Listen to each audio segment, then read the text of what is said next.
Bonjour, nous sommes le 13 mars 2018. Il y a 5 jours a été présentée la nouvelle mise à jour du Power BI Desktop, dont je vais vous présenter les principales nouveautés en termes de reporting.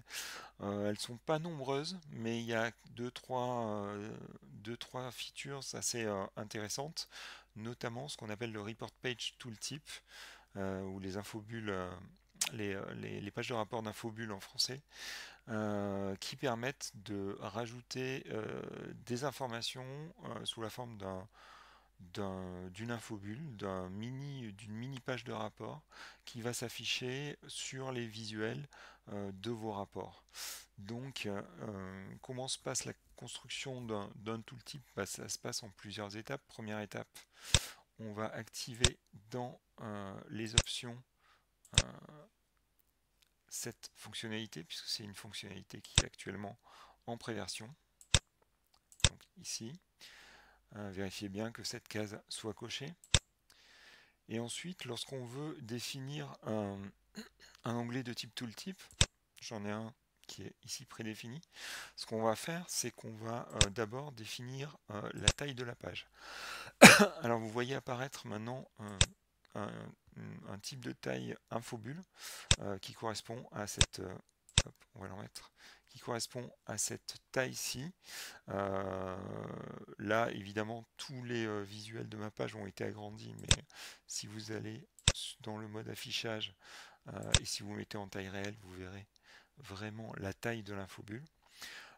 Sachant que ce type infobulle, vous pouvez le redéfinir et vous pouvez donner un type personnalisé de la taille de la page pour agrandir telle ou telle partie de votre infobulle.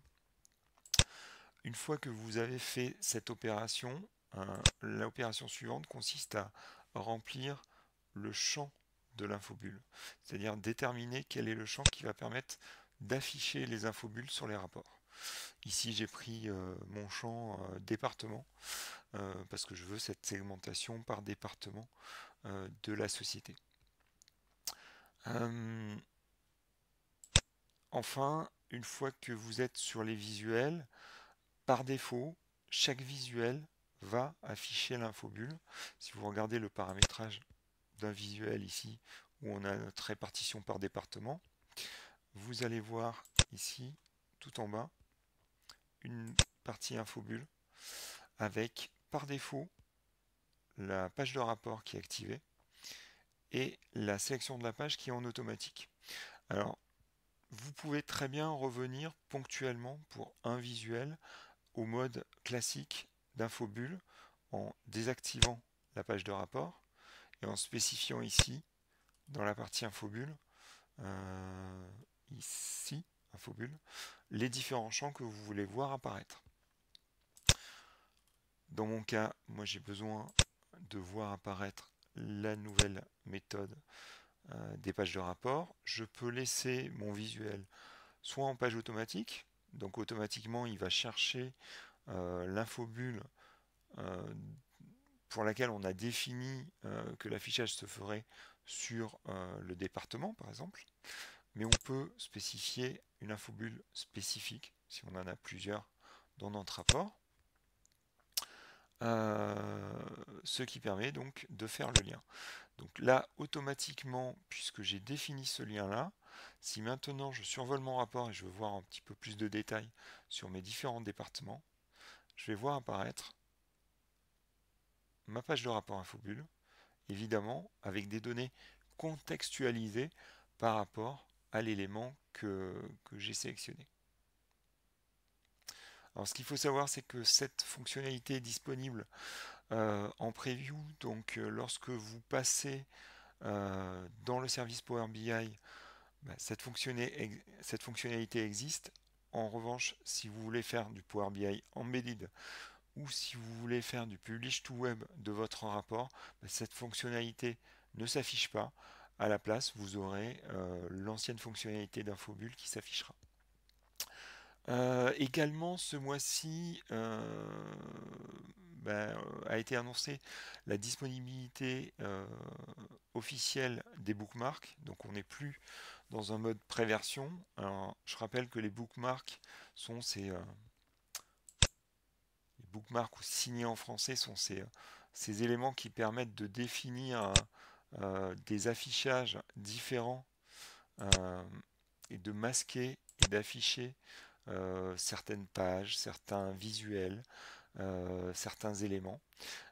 Donc la, la disponibilité maintenant des onglets est quelque chose qui vous permet de faire de vraiment faciliter la navigation entre les différentes pages.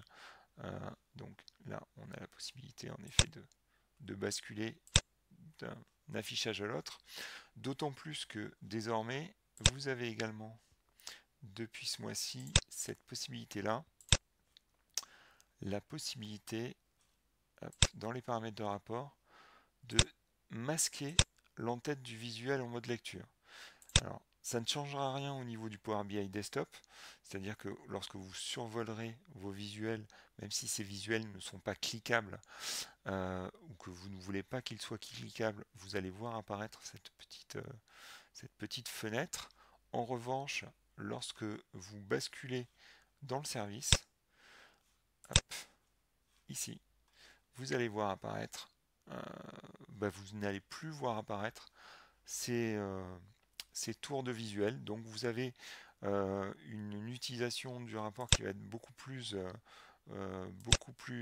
intuitive, avec une navigation beaucoup plus intéressante.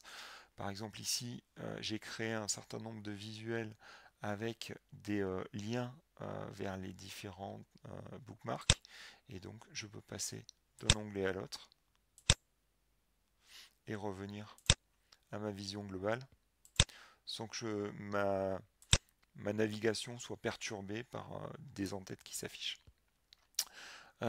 Également, dernière chose au niveau de la mise à jour du desktop qui est intéressante, c'est une facilité sur le placement des nouveaux visuels que vous allez mettre dans votre page. Ici, par exemple, j'ai mis en place un certain nombre de visuels. Automatiquement, je vais vouloir combler cet espace vide. Si je sélectionne n'importe quel visuel, automatiquement, il va se placer de la manière la mieux agencée par rapport au reste de ma page. Donc il va se placer juste au bord du visuel qui est au-dessus, et puis avec un petit rebord qui est équivalent à ma distance entre mes deux visuels ici, et donc il va se placer ici. Et donc j'aurai plus facilement un rapport beaucoup plus beau et beaucoup plus aéré. Dernière nouveauté qui est une nouveauté du service cette fois-ci, pas du Power BI Desktop.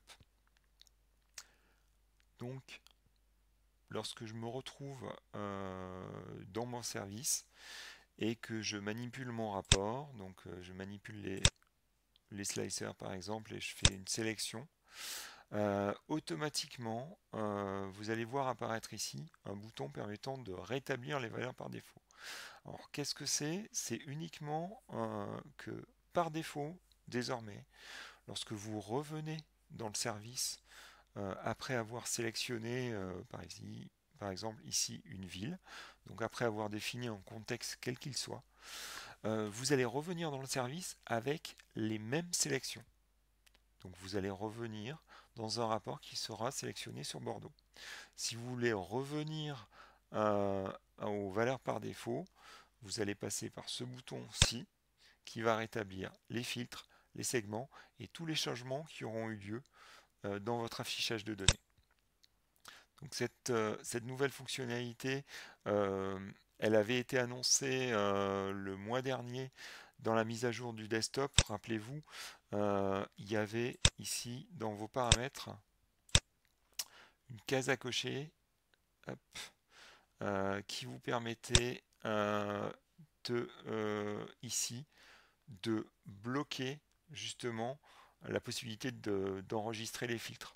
Par défaut, cette case est décochée, donc les filtres persistants existent par défaut pour les utilisateurs du service. Donc voilà, on a fait le tour des principales nouveautés, du moins en termes de report.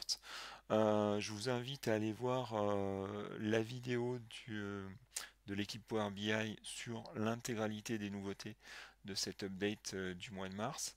Je mettrai également dans les liens de cette vidéo un lien vers un article que j'ai fait où je liste très régulièrement toutes les vidéos faisant une démonstration des nouveautés du mois. Voilà, je vous invite bien sûr à vous abonner à cette chaîne YouTube et à aller consulter les autres vidéos que je poste très régulièrement. À bientôt, au revoir.